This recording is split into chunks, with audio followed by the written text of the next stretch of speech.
Halo, assalamualaikum warahmatullahi wabarakatuh.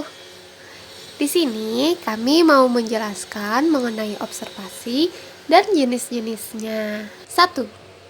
Observasi.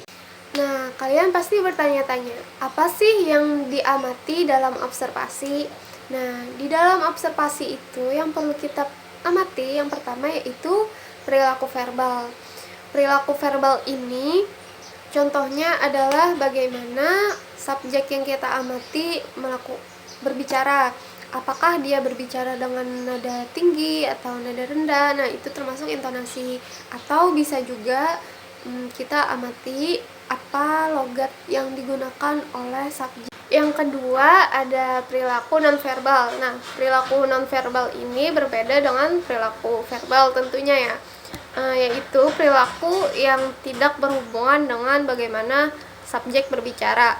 Nah, biasanya perilaku nonverbal ini bisa diamati dari ekspresi wajah, gerakan tubuh, mimik, dan sebagainya.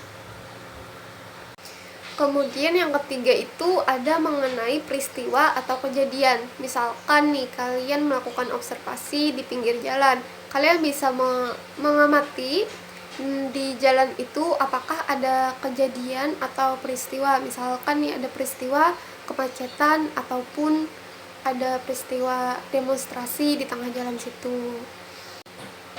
Kemudian yang keempat ada setting dan lingkungan. Setting ini ada setting waktu dan setting tempat. Setting tempat itu menunjukkan di mana kalian melakukan observasi tersebut. Contohnya kalian melakukan observasi di rumah sakit, ya setting tempatnya ya rumah sakit.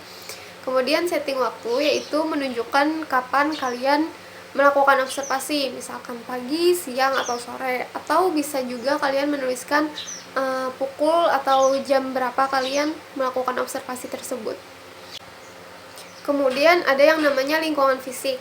Misalkan nih kalian melakukan observasi di dalam rumah sakit. Kalian bisa mengamati apa warna cat di dalam rumah sakit tersebut, kemudian berapa banyak ruangan di dalam situ, di mana pintu masuk, di mana pintu keluar. Nah, itu termasuk ke dalam lingkungan fisik. Selanjutnya ada lingkungan sosial. Lingkungan sosial ini menunjukkan berapa banyak orang di dalam observasi yang kalian lakukan. Nah, kemudian yang terakhir itu ada interaksi objek. Interaksi objek ini yaitu bagaimana subjek melakukan hubungan dengan orang lain. Misalkan nih tadi kan kalian melakukan observasi di dalam rumah sakit. Interaksi objek tersebut bisa jadi contohnya yaitu bagaimana dokter mengobati pasien, bagaimana perawat membantu pasiennya. Dalam observasi ada beberapa hal yang perlu kita amati. Yang pertama, ada penampilan fisik. Biasanya sesuatu yang pertama kali kita lihat dari seseorang itu adalah bagaimana penampilan fisiknya. Penampilan fisik bisa berupa pakaian. Misalnya, subjek yang kita amati dia sedang memakai baju putih lengan panjang, rok merah yang panjang, dan sepatu yang berwarna hitam. Penampilan fisik lainnya bisa berupa make up, gaya rambut, kerapian, dan lain-lain. Dan yang kedua ada gerakan tubuh. Gerakan tubuh atau penganggotaan anggota tubuh perlu juga kita amati. Misal nih, subjek yang kita amati sedang mengangkat tangan, menggaruk kepala, dan hal-hal lainnya. Dan yang ketiga ada ekspresi wajah. Sebagai observer, kita perlu memperhatikan bagaimana ekspresi wajah dari subjek yang kita amati.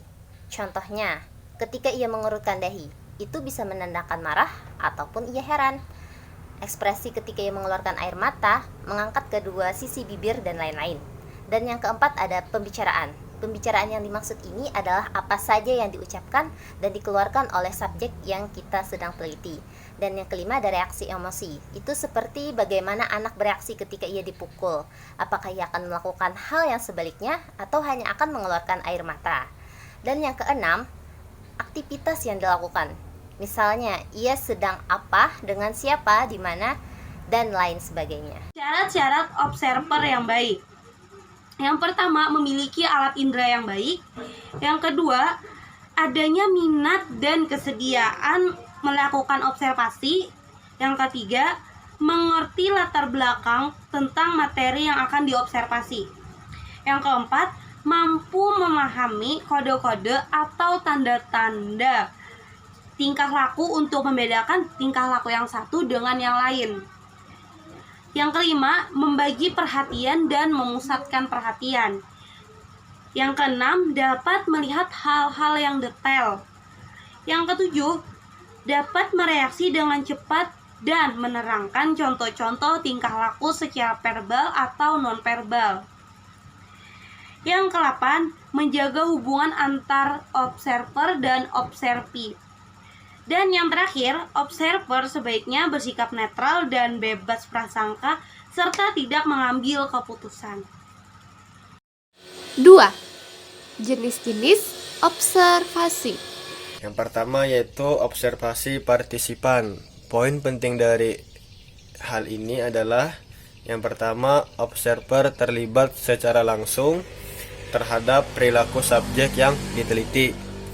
Kemudian, observer sebagai subjek dan pelaku.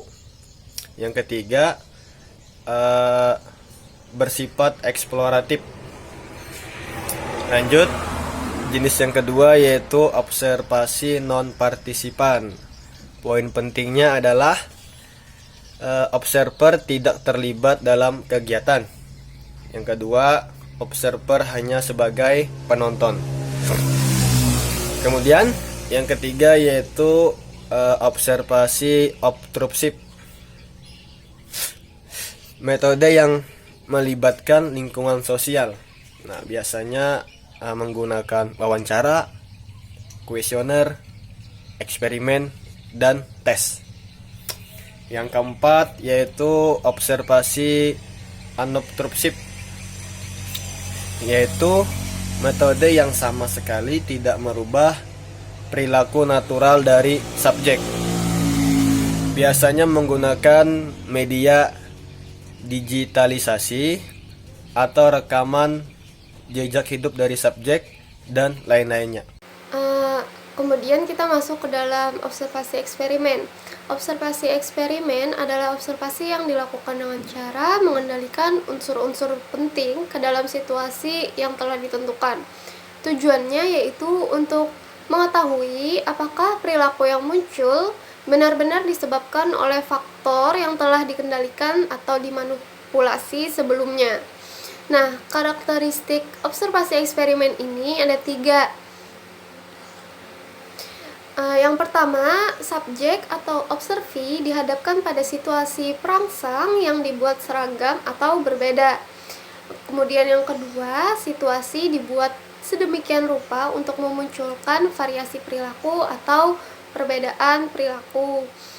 Yang ketiga, situasi dibuat sedemikian rupa sehingga observi tidak mengetahui maksud dari observasi yang dilakukan ini. Kemudian ada yang namanya observasi non-eksperimen. Nah, observasi ini dikenal juga dengan observasi natural. Observasi ini dilakukan pada lingkungan alamiah subjek tanpa adanya upaya untuk melakukan kontrol atau direncanakan manipulasi terhadap perilaku subjek. Kemudian ada karakteristik dari observasi non-eksperimen ini, yaitu yang pertama adalah observer mendapatkan data yang representatif dari perilaku yang terjadi secara alami. Maksudnya yaitu perilaku tersebut tidak dibuat-buat. Nah, yang kedua, kurang dapat menjelaskan tentang hubungan sebab akibat dari perilaku yang muncul. Jenis observasi selanjutnya adalah observasi sistematik dan non-sistematik. Observasi sistematik atau bisa disebut juga dengan observasi terstruktur. Jenis observasi ini ialah observasi yang memiliki rancangan kerangka atau daftar yang telah dirumuskan sebelum melakukan pengamatan. Rancangan kerangka tersebut sudah memuat faktor-faktor dan ciri-ciri khusus dari setiap variabel yang akan diamati. Sistematik di sini maksudnya lebih menekankan pada segi frekuensi dan interval waktu tertentu. Misalnya nih, mengamati perlakuan subjek setiap 15 menit. Apakah terjadi atau tidak? Sebaliknya, yang non-sistematik dilakukan tanpa terlebih dahulu mempersiapkan atau membatasi kerangka tentang apa saja yang akan diobservasi. Pada observasi ini, observer membuat rancangan observasi, namun tidak dilakukan secara baku seperti halnya dalam observasi sistematik. Artinya, observer dapat sewaktu-waktu mengubah objek observasi berdasarkan situasi lapangannya. Observasi formal, sesuai dengan namanya, observasi formal merupakan observasi yang sifatnya terstruktur dan terkontrol. Biasanya, observasi ini dilakukan secara hati-hati dengan persiapan yang tidak sebentar. Peneliti harus menyiapkan data dan semua hal yang dibutuhkan sebelum melakukan observasi. Contoh observasi formal, observasi yang dilakukan dalam jangka panjang untuk mendapatkan data yang akurat. Peneliti formal harus melakukan pencatatan sesuai dengan fakta dan objektif. Observasi informal, jenis observasi ini adalah observasi yang dilakukan dengan kontrol yang lebih longgar. Observasi jenis ini lebih fleksibel dan mudah untuk diterapkan dalam semua penelitian. Pengamatan informasi ini dapat digunakan dalam semua kondisi. Contoh jenis observasi ini adalah pengamatan terhadap program harian atau rencana pengajaran. Para guru dan praktisi pendidikan biasa menggunakan observasi jenis ini. Sekian.